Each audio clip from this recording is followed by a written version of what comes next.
Bismillahirrahmanirrahim. There is a new program. I already made a video on that. If you have not watched it, watch it here. Okay. And that program is about the 90,000 applicants, where 90,000 applicants will be able to get PR through the newly introduced streams. I've already made a video on that. If you have not watched it, then I suggest that you watch that video first, because if you are living in Canada, this is a golden opportunity and maybe a one-time opportunity for you to get your PR.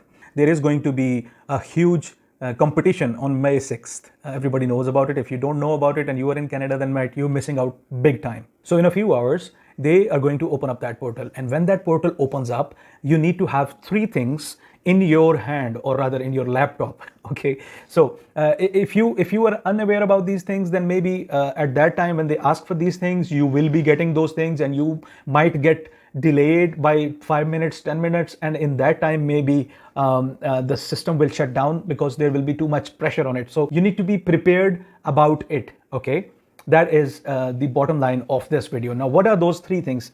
Disclaimer: there have been no such announcement as of I'm making this video. Okay, that what would be the requirements for applying into these programs and how are you going to open up that application or submit that application. Okay, so this is my best advice to you.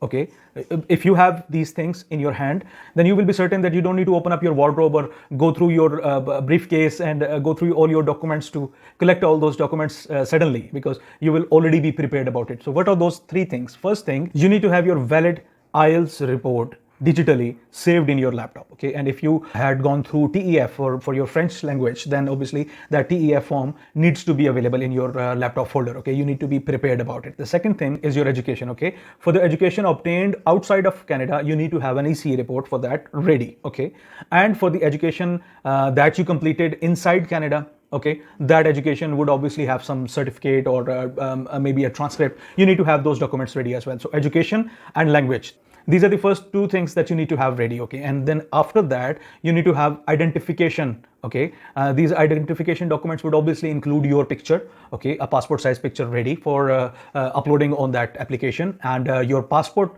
pictures properly. You can use Cam Scanner app. I've already made a video on that. You can use Cam Scanner app and you can scan your passport and you can store it in your laptop. Okay, and then if you are married, then your marriage certificate will also come into play. So these are the identification documents. So IELTS, that is language, and education, and your identification. These are the three things that you need to have. And the bonus thing that you should have readily available, because last night a subscriber asked me that whether they are going to be needing their work experience documents for applying into these programs. So I told him that it is based on your NOC.